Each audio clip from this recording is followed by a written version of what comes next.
Can I call you Dr. Danella Eliasov? Or what do you prefer? That's a bit long. It's really going to use up half your podcast. Daniella, thanks for coming on the show. You are a doctor. pleasure. Let's just get that straight for the record. Yes, So, last time I checked. with your own practice, how's it going? And how has 2022 treated you? So practice-wise, been really busy. I think COVID caused a bit of a disaster in terms of mental health. So I'm still seeing a lot of the aftermath of that. And I think just mental health in general, people are needing help. I think there's a bit of a shortage of psychiatrists at the moment. Yeah. And so, I've been really, really busy, but can't complain. As a psychiatrist, is it sometimes quite draining? Because you are dealing with people all the time and they're sort of unloading on you. I know that some of them are unwell. Some come to you because this is how it is. But is it mentally draining at times? It is, but that's partly what I love about it is it's so challenging because, if you are a surgeon and you're just kind of fixing a broken bone or a ruptured bowel, you kind of mechanically putting things back together, which is great. But then when I'm dealing with the brain, I'm dealing with people's kind of their souls in a way, and their lives, and then what their meaning in life. And I'm also dealing with medical problems, so head injuries, thyroid problems, sleep problems. And I'm dealing with the kind of medical stuff plus looking at the person in a more sort of holistic way. So your brain has to work really, really hard when treating someone because there's just so many things to consider.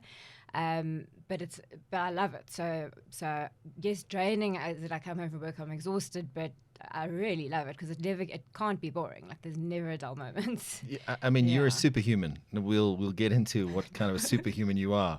But with your practice, I see here you talk about holistic patient care and that sort of thing. And I know the brain and everything else comes into this, but you made such an interesting point there. Through COVID, mental health has been sort of cast into the spotlight. And you said there's not enough psychiatrists in South Africa dealing with it.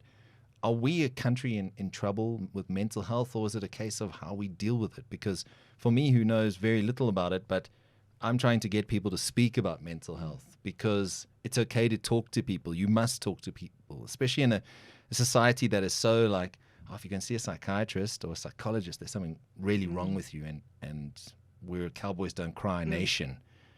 Is it something that we definitely need to address in a better way, in your opinion, as a professional?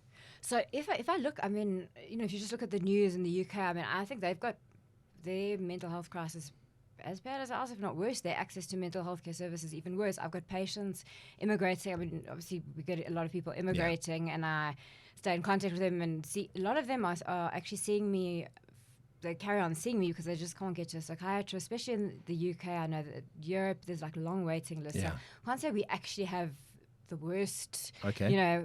Everyone likes to say South Africa, are we behind in everything? Mental health, I don't actually think so. Well, it's good to know. And I've had patients flying in from the UK to get admitted and treated here just because they say it's just, so we actually, a word in defense of South Africa. Oh, good. South Africa's in terms of specialist qualifying, when I was writing exams, a good 60% would fail, and then not every year they're qualifying psychiatrists. A lot will be immigrating, so I think that's maybe the shortage. Sure. But to speak to your points about mental health, and I think COVID, we were all alone with ourselves because, some of us were working like crazy, so we were just burnt out and we had mental health problems from that perspective. But I think a lot of people just kind of locked at home with themselves, and it just unearthed an absolute zombie apocalypse of pathology. But in terms of the Cowboys Don't Cry and so many cultures, South Africa's quite, we've got this multicultural kind of melting pot, but there's a lot of our cultures that are frown upon it or see it as kind of nonsense or weakness, which is changing, and it's actually changing in sport, which is quite lekker to see. That's great.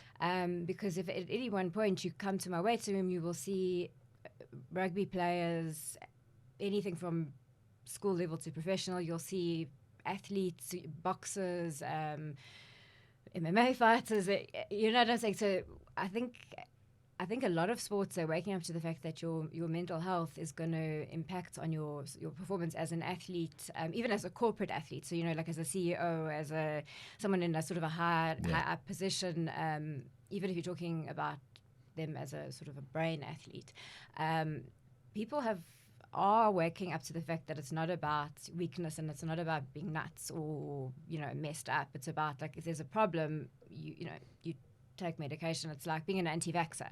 You know, why would you not have a vaccine that can prevent you from getting sick? Or if you get sick and you need antibiotics, why would you not take them? It's like if you have ADHD and there's medicine for it, take it, you know? So I think people are, and it's not actually becoming... I'm finding it less of a stigma because I'm finding like this massive oak that's, you know, pro boxer is like, hey, Oaks, this is my psychiatrist. She's coming to watch my fights on Tuesday. And he'll like tell, I was, you know, coming there like, so how do you know so-and-so? And I'm like, yeah, if I'm around, you know, trying not to say I'm actually seeing them as a patient.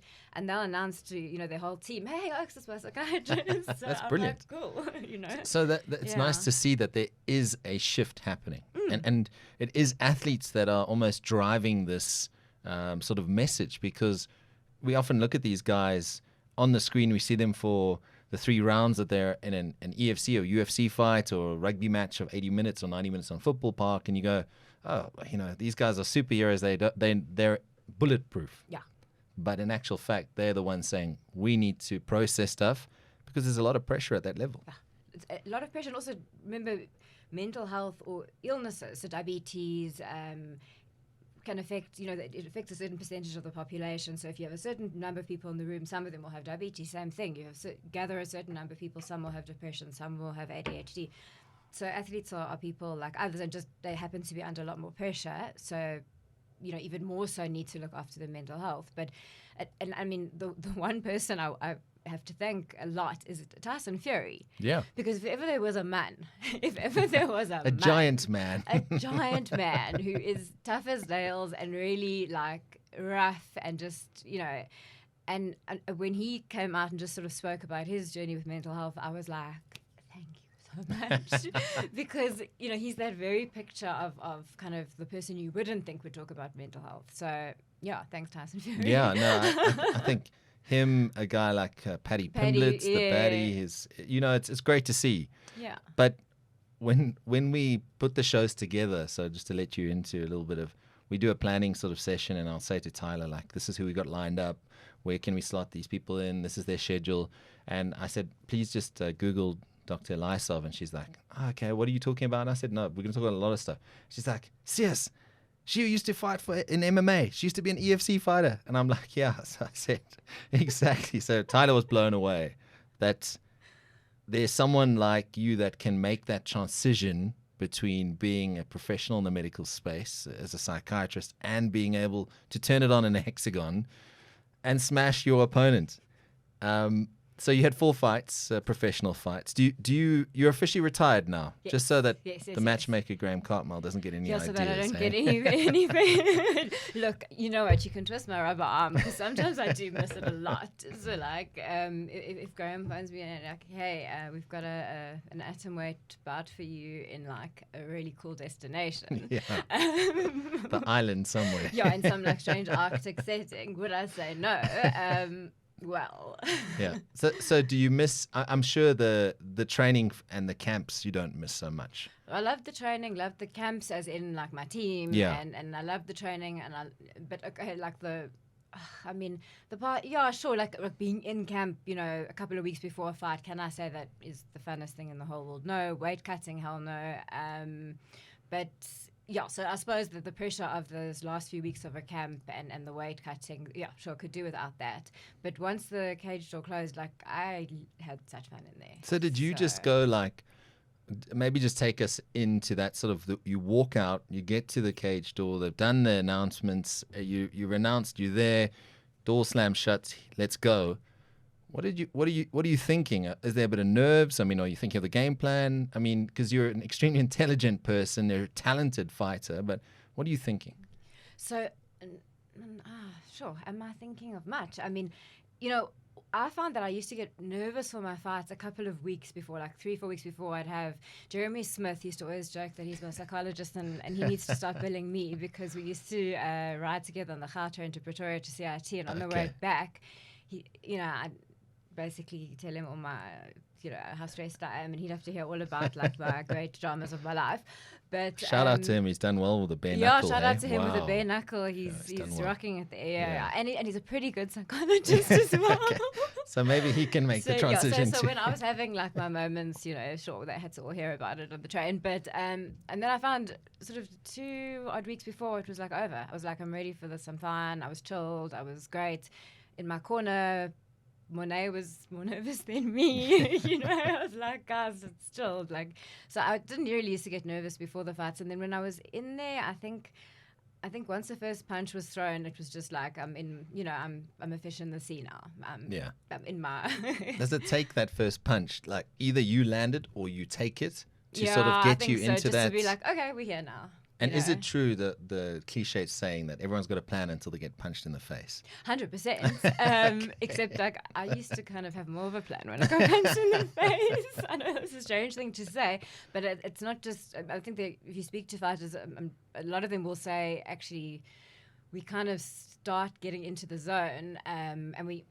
It's going to sound really weird, but I actually kind of used to like getting hit in the face, as weird as that is. And I don't know, no, but it was like, okay, here I am, we're in a fight, let's do this, and that's what I came here to do. So then I was happy. Then it's like I have a photo of the two of us after either your first fight, because you are a pioneer for women's MMA in South Africa. You in 2015, it was either the February or the October. Then I've got a photo. And you can't even recognize you. You've taken so many shots. Your face is so swollen, and you've still got the cornrows in and all that sort of from battle. I mean, I think you won. No, it was the one you won. It was the one you won. Yeah, look, I think I broke my nose in all my fights. I can't really tell you which one. I'm going to send you that photo, but it's like you don't even recognize you. But it just shows like, the amount of damage that you do take in these fights. And I've always wondered, the couple of days afterwards, seeing patients or things, did you see patients or do you have an ice pack on your face or are you seeing? So I did. I mean, look, when I first went into private practice, one of the psychiatrists that I used to work with at Baragwanath when I was still a registrar, so I'm still a specialist in training, they used to say, if you carry on with this kickboxing thing, no one's going to want to see you. And I eventually decided, I had to make that decision. I'm not going to hide what I do from my patients, because once I joined EFC, I couldn't. I mean, it was on... No, you were on billboards. So I kind of had to just own it and be like, this is who I am, and patients who don't want to see me won't see me. And I don't think I've lost patients because of it, and if I have, that's okay. Then they see someone else. I have no... But I sort of own it. Decision I've made to actually do... people tell me I have to choose. Yeah. I can't do both. Many people over the years, it was always even Monet and as much, my coach, as much, he at one point did say to me, why don't you just put your practice on ice robots and actually, but I couldn't. I didn't want to. And I didn't want to give up MMA. So I had to just kind of own it that I did both. So people ask what happened. Makeup's your friend, at least, so put tons of makeup on, but I mean, my patients are not stupid. They can see how my face was, but just like I had a fight, and so I had to keep going because, I take a bit of time off my practice to obviously do the weigh-in and the camp, and so I had patients to see and things to do, so I would just go with my bugly-eyed face to work. What can I say? Yeah. I'm always curious because you say that you practice and you trained. I mean, what people don't realize is the sacrifices you made during that time, because you would have a full day of seeing patients, and then you'd be on the car train for the night training session, and then catch it back, start this process all over again. How tough was that? Oh, no, that was hectic because there was a morning session. So I did conditioning by myself because obviously I couldn't then go to Pretoria. That was in Joburg though, and CIT's in Pretoria. Yes, so in Joburg, Scott McIntosh is the conditioning coach for CIT, so he'd give me my own program to do at home, and I'd have some kettlebells and things. I'd do that in the morning and then go to work and then catch the car train to do the evening session and get home around 9, after 9. So that was pretty heavy. Yeah, that's mad. Yeah, that was hectic. Yeah. And now the famous CIT sparring on Fridays, where you guys broke bread and had a beer afterwards. I mean, without giving too many secrets away there, because I know it's a bit of a sacred space, but is that something that sort of bonded you guys even closer? Because you're a very tight-knit family. Yeah, totally. Yeah. definitely. Strange, messed up, but, somebody who will beat you up like that and you just, as they say, moor each other in there. It does, no, of course it makes you closer, and they do it out of love. And I know that sounds completely messed up as well, but Monet always used to say to the guys, if you don't hit her properly, then you're actually not respecting her, and you not respecting her as an athlete, and you're shortchanging her, because she's going to go in there with a girl who wants to take her head off. Yeah. And if you don't hit her, then you are actually messing up her camp. And he used to shout at guys who weren't going hard on me, and he just actually leg kick them. Now Monet can leg kick you through that ball. So he'd say, I'm going to leg kick you if you don't actually go. So he used to insist that the guys went full out with me. But it was done with love, and it was done tough love, consensually, I used to get annoyed with people who, if I went to like an open mat or if I sparred with someone and they were being all funny with me, I actually get it's insulting, because I'm here to train, you're here to train, you're I'm a professional, my time now. exactly. Why are you wasting my time? So no, those guys did me the courtesy of actually going full out with me, and CIT is really, we had such a nice group of guys. Some of them have also retired, like the Burskis and Michiel Opperman. I mean, maybe not officially, but I haven't been around. So I mean, all running their own businesses. So I mean, there's a lot of us that aren't sort of training regularly anymore. But sure, we had a lovely group, really, really like a family. I can see your fond memories. Do you sometimes go back and? Yeah, do the odd session or roll? Yeah, I did. Okay. Look, I can't really train with him now, because it's not fair that they're training at a level that my body's just not up to now, because I've been off for so long. But I'm in touch with the guys. We are still close to them, and I think I'll be friends with them forever. That's amazing. Yeah. I know at one point you were also involved on sort of the medical commission for MMA SA, or part of that. Where brain health was a huge focus. I know it didn't materialize to where it should have been, but do you think there's been some progress in that space? And your coffee is probably ice cold right now. So, let me talk a bit more. I'm joking. But has that materialized into something now? Are we seeing improvements there? I don't know. Look, that was such a pity, because I had assembled I got appointed by MMA as this chairman of this medical commission, which they never had before. So just this new thing, and I got really excited about it, took it really seriously, got together a group of people who I think you could say are the experts in terms of sports medicine, emergency medicine. We sort of looking to kind of how we're going to revamp medical treatment and in a sort of a realistic setting, because we know we don't have tons of money like UFC they really have screening for concussions and things, but like fancy stuff, and we knew we moved South Africa, we need to, so we really researched it, looked into the literature, looked into what people were doing overseas, and we came up with like some very lacquer protocols for it.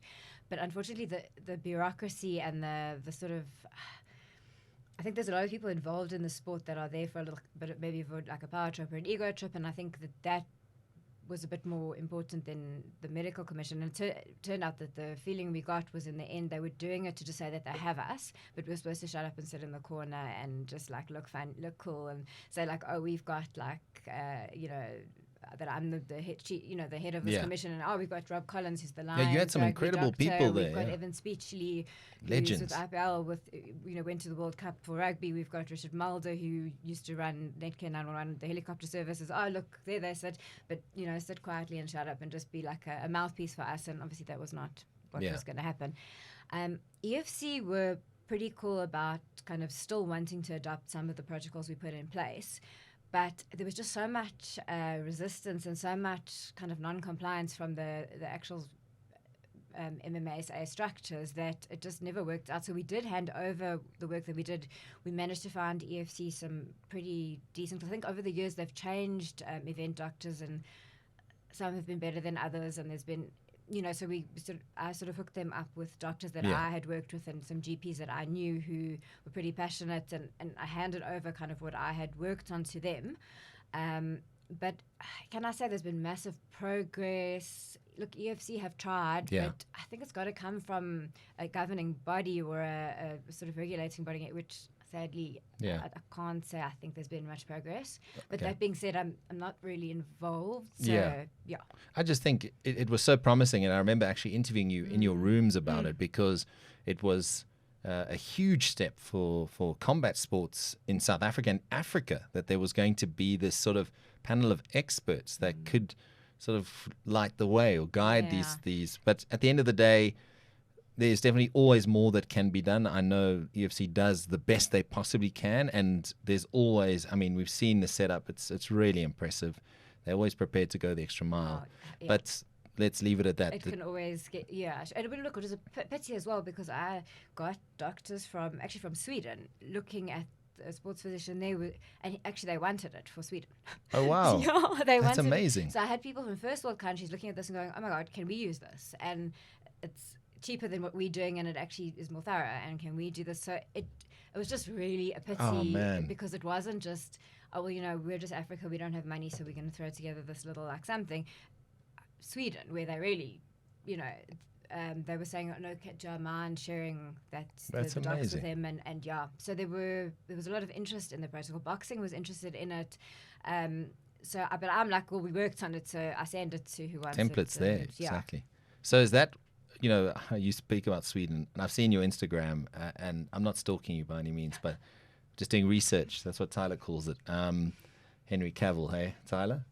Anyway, you go to Scandinavia as much as you possibly can. I know you're incredibly busy with your own practice, but is that where you find that solace or that disconnect? Because some incredible, I don't even know where you've been. Some incredible place. I just see snow, I see quiet, I see peace. I've just fallen in love. There's a particular place. It's an island called Svalbard that not many people have heard. It's actually a country. Okay. It's sort of governed by Sweden, by Norway, but it's actually independent territory. And it's an island. It's about 400 kilometers from the North Pole, so it's above Norway, kind of between Norway and the North Pole. And there's like about 2,000 people living on that island, and there's more polar bears than people. That's pretty cool. Yeah, and and I found it like just because I like reading about like different places, and I thought, no, sure, this looks amazing, I'm gonna go, and I literally I fell in love. So I've been going there every year, twice a year sometimes, because that place for me is just, it's just the most peaceful place. I mean, it's freezing. You won't see people for days, for miles. But I've fallen in love, and I've fallen in love also with dog sledding as Okay. a kind of a sport. The Huskies, right? Yeah. Okay. Yeah, I'm learning Yeah. about it. I'm learning. There's like, for me, the most relaxing thing in the world. I go there, and basically there's a team of Huskies, and you put your tent, your food, your everything, and you go out into the snow, and there's no one around. And I went on a 6-day trip recently. Just with the Huskies, and you build your tent, and then you carry on. It's like a trek with the Huskies. And for me, if there was therapy, if there was something that works better than Prozac to make you feel good, for me, that's what it is. Yeah. Is it the fresh air, the crispness of that sort of coldness, and the isolation, I suppose? It's beautiful. It's quiet. It's like you'll never ever be more like it gets you away from just your head and like life, and also being with I love animals, so being with those Huskies is also just like you build a relationship with each So have you dog, been and sledding? Have you actually been on? And yeah really? So 6 Okay. days I have like my own team What of do you dogs there what do you that call them? A team of Huskies? It's a team, yeah. A team, It's okay. and it's quite cool because Okay. it really is a team, because you kind of equals to them, so you all work together. Okay. And you've got a lead dog who's normally the clever one, the brains of the operation, and you need them because you need them to tell you if the ice is too thin to cross over. And they can sense that? Yes. No ways. I'm telling you, they can. And also, if some dogs are misbehaving, so the powerhouses at the back usually, and they like, I don't want to be like stereotype, but they're like the big, like slightly less, like more brawn, not so much brains. And then you've got the one in the front, and you and that front dog, you need to have a relationship because you need to talk. And if someone at the back's like misbehaving, I tell the lead dog actually turns around and gives them a bit of a story, and the next thing they're going. It's amazing. And you work together, because when you go up a hill, they can't pull you, you have to push. And they'll shout at you, so they'll, like, you can hear them look at you when they need a bit of help. Then they're looking at you. Maybe you need to push a little bit. So you like, they're athletes. You're an athlete. You're in a team. It's kind of like your team, and they need you, and you need them. And your job is to feed them, and their job is to pull. And when you need to push, they will indicate that you must push. That's amazing. But it's not you by yourself and your team, right? No, so you don't head into the wilderness like Bear Grylls. I'm not at that level yet. Like, I am. So is that what you're aspiring to? Do just one race, like not something like there's the Iditarod, which is thousands of miles and it's like days. And I mean, I'm not like, but I would at some point like to just like a day race or something. Okay. But there's someone that in Svalbard who's got this is what he does. He's actually raced that Iditarod with these dogs. They've done that race. So it's his teams, and he'll go with him, and then maybe there'll be another group or another person. There was someone from the Norwegian Army when I went last time, lovely guy who also was with us. So I've met like very interesting people on those trips. Yeah. And we go together, but your team, and if your team and you don't get on, like there was once a lady there who was just not vibing with the dogs. They were like saying, screw you, and like going that way. And she was like, we had to go fetch her. And like, no. So you have to be vetted by your team. If your dogs do not want to. No, so you actually sort of, it's a proper sport. That's amazing. Yeah. So this could be another calling for you. Clearly is. Mm. Wow, that's amazing. So you're going to have to, next time you do it, please, we want videos, we want photos. Yeah, totally. Like, works, Look, I take tons of photos, but then the problem is your batteries freeze. What? So you can take pictures for a few days, and then because it's like minus 40. Oh, wow, so okay. I went out with a photographer last time, and some of his camera lenses cracked. Batteries will freeze if you take them. The only thing you can just put like a battery pack like in your like shirt, like inside, so it keeps it warm. But after a while, if you just take it out, it's minus 40. It just... Oh, that's incredible. So you end up without electronics after a little while, yeah. All right, so you're going to have to work that one out at some point. It's fascinating. Where else do you like going? Because obviously this is now a passion project, and it's something that's very close to your heart. But where else? I've seen other parts of the world that you've traveled. Do you have any sort of favorite places? So, I mean, that would, I would say, top of the list. I mean, I've been to Greenland, which was amazing. But then another place I've been that like most people don't know about, but also up there, is Bhutan. That was, I don't know if you've heard of it. I have heard of Bhutan, so like never been though, but it's like a place not many people have been, but that was just also like out of this. It's quite like amazing. Remote, hey? Yeah. So there's a trend here. Yes, there's a trend. Yeah, remote, but like completely different. And hot and humid, or?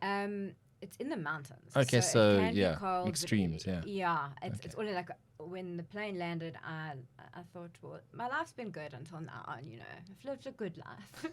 Really, that bad? Because the runway is in a mountain, like it looks like you're gonna die. Like it looks. They don't have the whole country's like this on a mountain. Wow. So the runway is like between two mountains, and you just see this mountain like flashing past your window. The whole plane turns upside down, and you're like, okay. Jeepers. It's been good. Yeah. And then it's sort of, and they can't land if there's clouds. So your planes are delayed you just go there in the morning and like you take off when you take off because they're like, no, there's a cloud. We can't. So you wait and. Because apparently the equipment can't, I don't know enough about planes to explain this, but I know that, now planes kind of land themselves a lot and the equipment can't work because it's between mountains. They actually have to visualize. Yeah. The pilot has to visualize the landing and the takeoff. So if there's clouds, they can't. I hope these are the best paid pilots in the world. I would imagine they know what they're doing because hell. But if they cannot see perfectly, they won't do the landing or the takeoff. So you will just I spent the day in the airport waiting for a cloud to move. And some idiot American woman, she goes, when is the cloud going to move? And I to the ground staff, and I was like, lady, are you serious? Like, how the hell does this poor man know when the cloud is going to move? Like, do you want to die, or do you want to just have a cup of coffee and wait? So the approach and landing is scary. What is the takeoff like? So, well, the takeoff, you have to go from like India or from. Oh, I see. So you have to catch a flight. No. I meant once you land in Bhutan. Yeah. With this incredible mountains and dodgy radars, taking off, leaving? Same story. Okay, so you wait for the cloud to move. Yeah. So that when I went home, you kind of have to assume that your last day is just you're going to sit in the airport until the cloud moves. Is it a decent airport? It's not a very exciting airport, so you must just sit there and wait for the cloud to move. Daniella, so what's next on the travel list? I mean, you must have. You clearly are someone who looks forward to these adventures. What's next on the bucket list of travel? So I've got Japan coming up in January. Very nice. And then for next year, I'm dying to go to Turkmenistan. They haven't opened yet from COVID, because that's kind of like a weird, almost North Korea vibe, but cooler looking. And then Uzbekistan, I want to go. Yes, I've got like so many places. Do you throw a dart at a world map? Because no. Most people are like, I'm not going to Turkmenistan. Where is that? You know, is that in Africa? You know what I mean? Yeah. So, but I'm just fascinated how you come across these sort of places. I like to read a lot, and I like to just read about travel and read about the world, and then I just read about something. And I love Islamic architecture. So Uzbekistan, I went to Iran and it's also one of my top on my top 7 for sure is Iran, because the architecture is amazing, and Uzbekistan, it looks amazing from that perspective. Turkmenistan is just, it looks like almost an alien world, and I just need to see it. Okay. So yeah, that's awesome. So we've now confirmed that your fight career is done, right?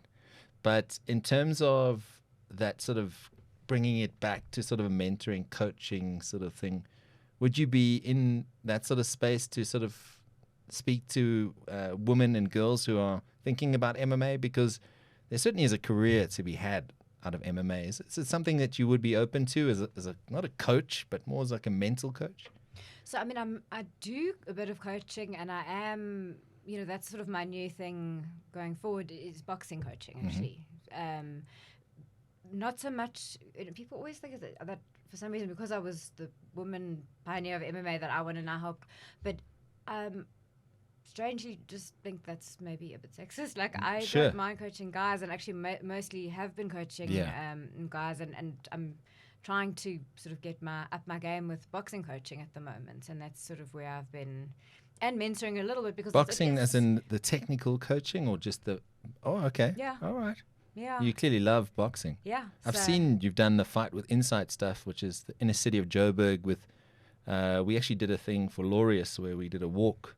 That was amazing. Oh, yeah, because Luke takes you on these amazing wow. inner city, going through part of Joburg that you would never go because it's just too dodgy, but what the work that they're doing there, that clearly speaks to you. I mean, that what they're doing there is incredible. The Saturday morning runs are through all those dodgy parts of Hillbrown, but actually, really fun, and it's a really great, it's an amazing program. The architecture and it's incredible it's there. Like really, Nelson Mandela's practice, it's amazing. And Luke Lamprecht, he knows the history of that area, and he can tell you stuff. I work in that area, and I was coaching at Fight with Insights. I drive every day, and you drive past stuff that you don't actually realize of what historical significance it is. But they do amazing work there. And where I've sort of become more involved is because I was involved there. It's probably been about 4 or 5 years when I started to get involved. The guys that I was coaching at that time and helping, and actually at that point I was helping them we were doing a little bit of MMA to cross train. Okay. They've grown up, and they've sort of graduated through that program, and now they're all finished school, and there's a couple of them that I've been mentoring in terms of kind of their studies and their boxing careers, and helping them out and sort of transitioning between amateur and pro with boxing. And that's sort of where I've seemed to be finding my place with the boxing coaching, is sort of the late amateur, early pro kind of areas. So I'm hoping to keep up with that next year. So it fuels the fire, hey? Yeah. No, it's amazing. Daniella, thank you for coming in. You've got an incredible story, and we could speak for many hours, but Tyler's going to shout at me because we only pay for a certain amount of time in the studio. No, I'm only kidding. But I just want to say, keep up the amazing work, because I don't think, especially in the mental health side of things, that psychiatrists, psychologists get enough credit and recognition. Thank you. Because it is such it's a difficult space at the moment with COVID, with anxiety, with blackouts, with all sorts of things. Keep up the amazing work, and we can't wait to see what the boxing coaching brings in the future. Thank you. Thank you so much. And please, when you go with your team of Huskies and you are trekking across the ice for several days, please let us know. We want to follow that closely. I will do. Cool. Thank you so much.